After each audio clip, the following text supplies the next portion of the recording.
Specifically जे कोण शेळी पालन करण्यासाठी उत्सुक आहेत त्यांनी खूप चांगला प्रतिसाद दिलेला आहे.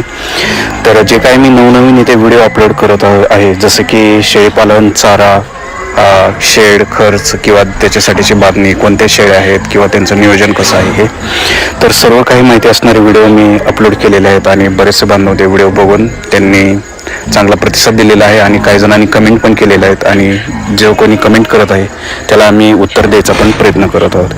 तर मित्रांनो, या व्हिडिओमध्ये पण आपण बघणार आहोत की एक वेगळा टॉपिक जो आहे रिलेटेड टू दी बिटल बोकड.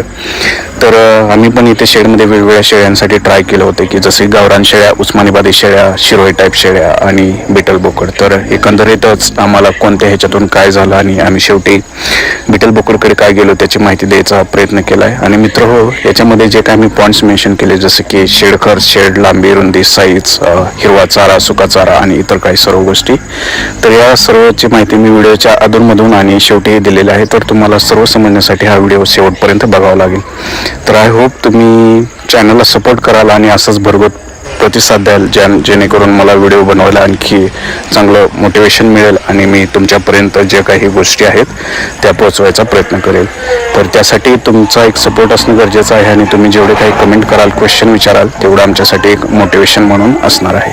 तर व्हिडिओला शेवटपर्यंत बघा आणि तुमचा अभिप्राय आणि प्रतिसाद नक्की कळवा. या चॅनलमध्ये आपण बघणार आहोत की जे काही आम्ही बिटल बोकड वगैरे पाळलेलं होतं, तर त्याच्यापासून आम्हाला कसं शेळ्यांचं उत्पन्न मिळत आहे आणि जे काय आम्ही शेळ्या वगैरे पाळलेल्या आहेत, तर तिथं बिटल बोकड, उस्मानाबादी शेळ्या किंवा काही बिटल शेळ्या आहेत किंवा क्रॉस ब्रीडिंग थ्रू ही कसं उत्पन्न वगैरे मिळलं जाते.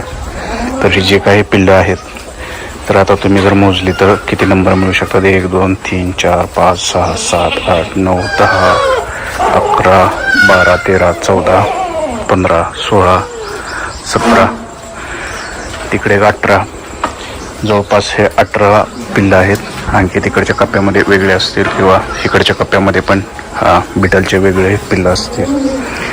तर ह्या बिटल बोकडाच्या जर वैशिष्ट्य म्हटलं तर ह्यांचे कान वगैरे खूप मोठे असतात आणि त्यांचं वजन वगैरे जे आहे ते खूप फास्ट वाढतं.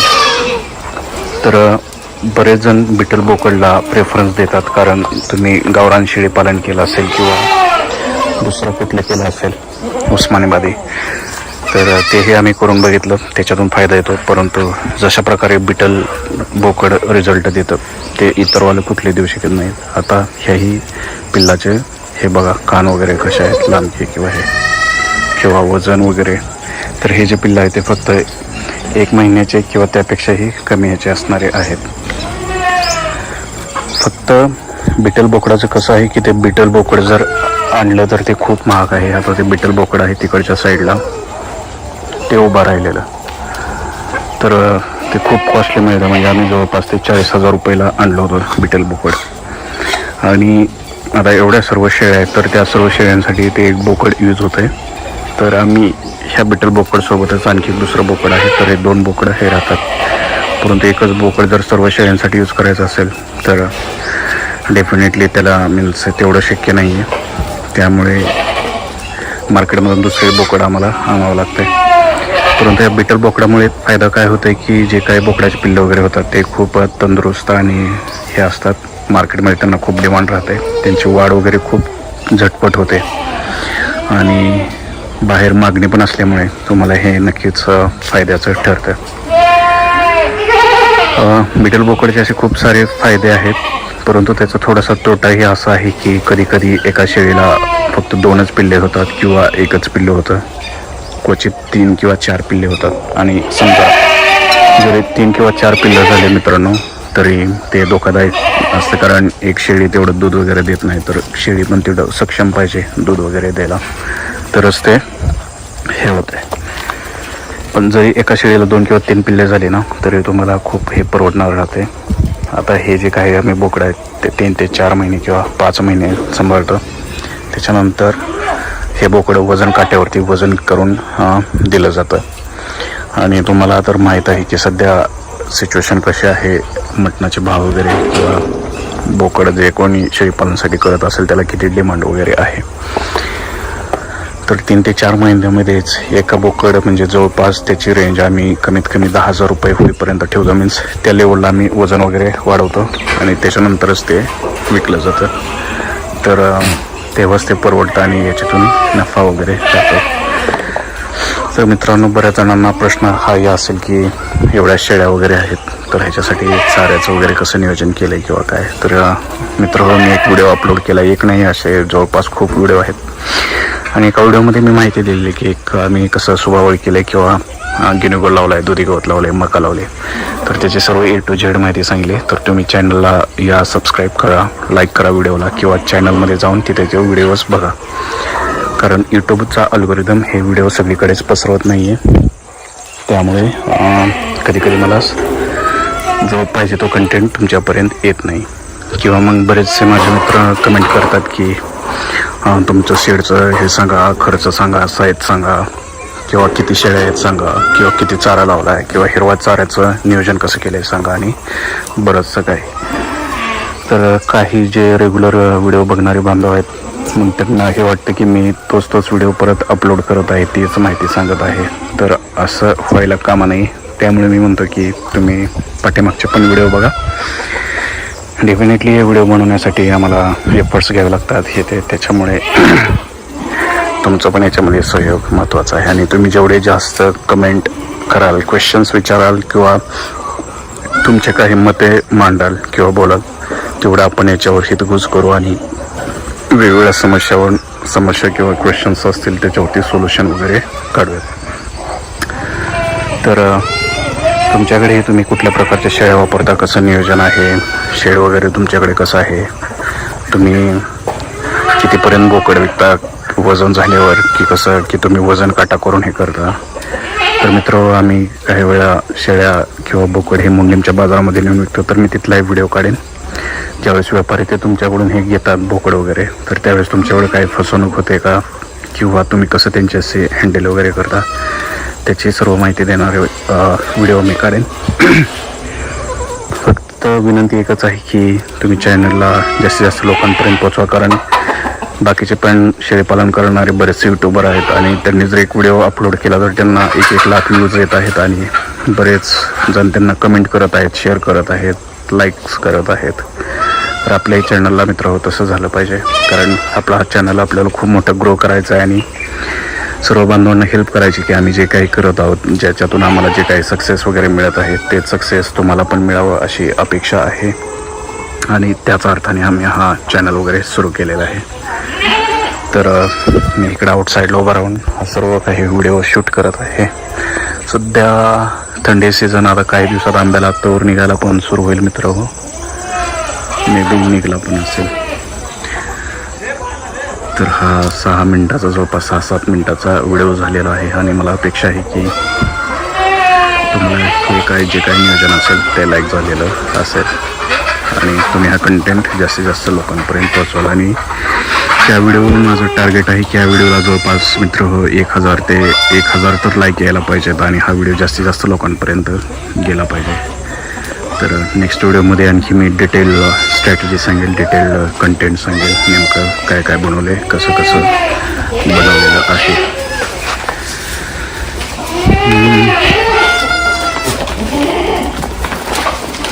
तर ही जी कॅरेट आहेत मित्र, तर छोट्या पिल्लांना इथं काही खाता वगैरे येत नाही, त्यामुळे कॅरेट वगैरे आणि बाहेरच मका काढायला सुरू आहे. त्यामुळे सर्व शेळ्या वैरण खायची वाट बघत आहेत.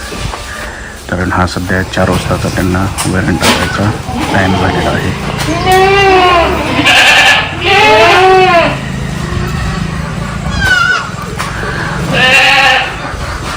तर इथे लहान पिल्लांना खायला यावं म्हणून त्यांना अशा पद्धतीने हे बांधलेलं असतंय.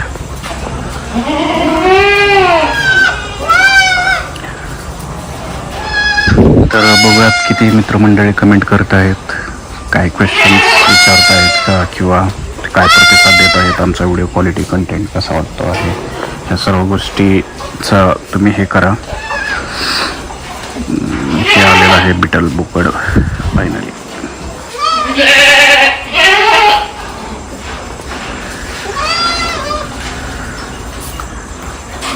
तर एक यूट्यूब कंटेंट क्रिएटर म्हणून किंवा एक तुमचं हे म्हणून मलाही तुमच्याकडून प्रतिसादाची अपेक्षा आहे.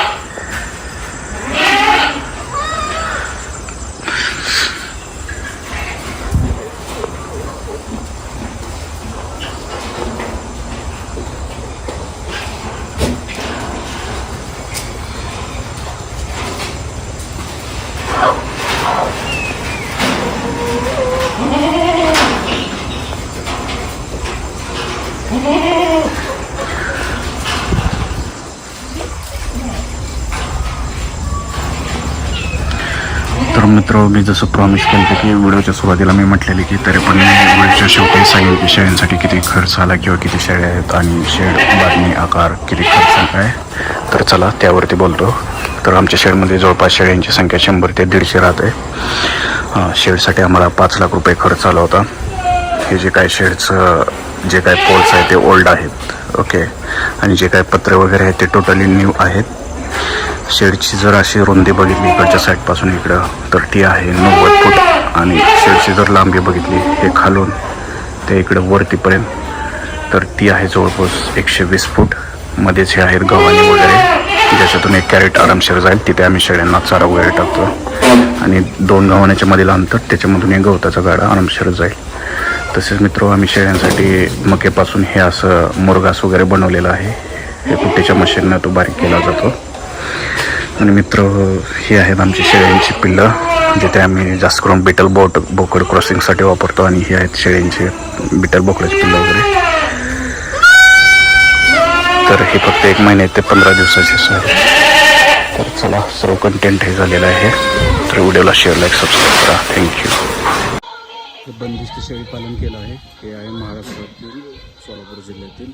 आणि या शेळी पालनाविषयी शेड कसं केलं आहे, किती खर्च आला, याच्यातून किती उत्पन्न होतं आहे, टोटल किती शेळ्या आहेत, कोणत्या टाईपच्या शेळ्या आहेत, चारा पाण्याचं नियोजन, सकाळी किती चारा, कोणत्या वेळेस कोणता चारा टाकला जातो, सुका ओला चारा, कोणत्या टाईपचे बोकड्स आहेत आणि त्यांचे बाजारभाव कसे आहेत, टोटल किती खर्च येतो आहे, याच्याविषयी सर्व काही कवर केलेलं आहे.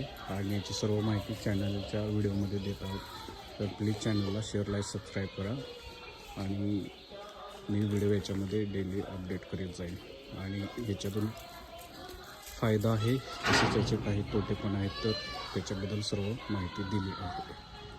सो प्लीज शेतकरी बांधव शेअर, लाईक, सबस्क्राईब करा आणि व्हिडिओ जास्तीत जास्त शेअर करा. थँक्यू. मित्रांनो, सुबाबळ कट करण्यासाठी या कात्रीचा आम्ही वापर करतो. ॲक्च्युली मागच्या व्हिडिओमध्ये काय झालं की मी शिवरीला सुबाबळ म्हणत होतो, तर आमच्याकडे कन्फ्युजन होते. तर समजून घ्या की आम्ही शिवऱ्यावेळेस ती सुबाबळ लावलेली आहे. ओके, म्हणजे मागच्या वेळेस मी शिवऱ्या व्हिडिओ काढले होते ते सुबाबळचे रिलेटेडमध्ये. आणि आउटसाईडने शेळीपालन आमचं शेड.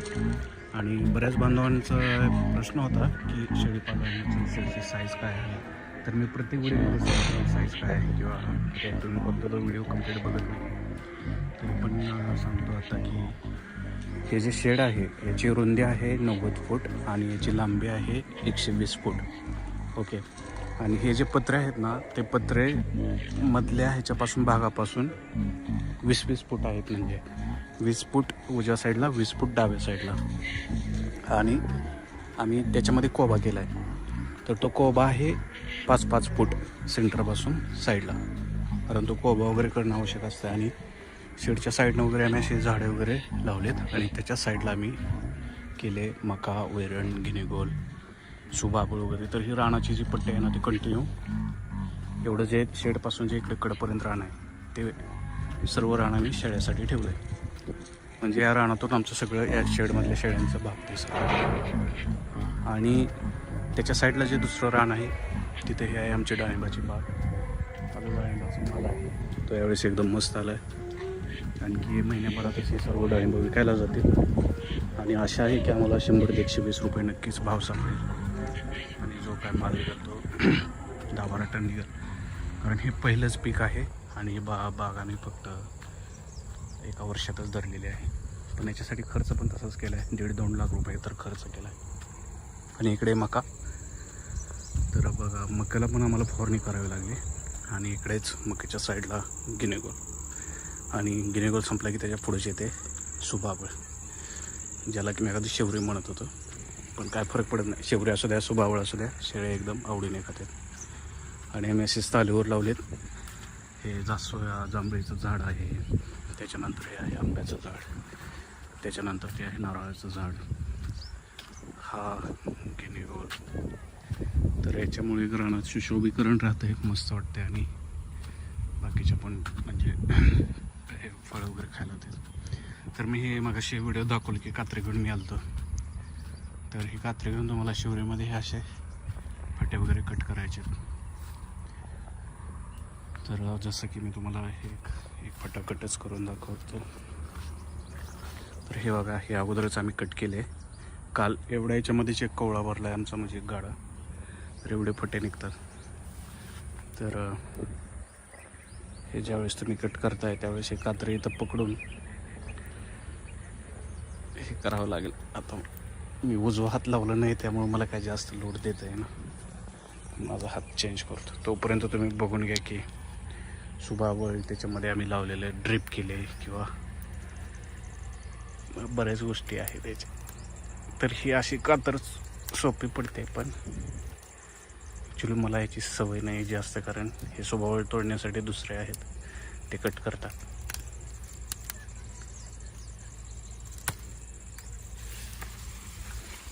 तर हा एवढा मोठा फट्टा पडला आहे. आणि हा जो सुबाबळीचा पट्टा आहे ना, ह्याचे आम्ही कंटिन्यू हे सगळे करतो, म्हणजे कुट्टी. तर असा एक गाडा भरून हे करायचं आहे. तांबड्या मुंग्या चावल्यावर हे असल्या मुंग्याला चौक्यात इकडं गावाकडे, त्यामुळे त्याच्यापासून जपून. आणि हल्ली तर त्या मुंग्याला झाले. इकडे बघा डाळिंब कसं आले, एकदम कट्टा. होप सो बघूया, नशिबानं साथ दिले तर डाळिंबाचा आहे थोडा तरी पैसा टेका. ही पण झाडं बघा कसे आहेत, एवढं सपोर्ट टेकाने टोमॅटोसारखी डाळिंब दिसायली. तर असं आहे इकडे.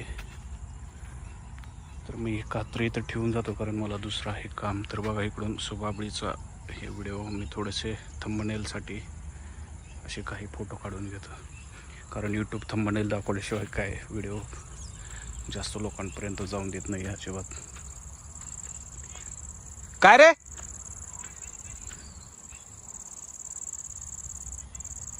हा आलो. तर चला, मला खालच्या साईडला बोलवलंय, तिकडं आहेत कोणतरी. तर मी कात्री देऊन जातो. तर इथलं बघा डाळिंबाचं झाड एक गेलेलं आहे. तर चला, मी दुसरं डाळिंब ब्लॉगमध्ये व्हिडिओ काढतो.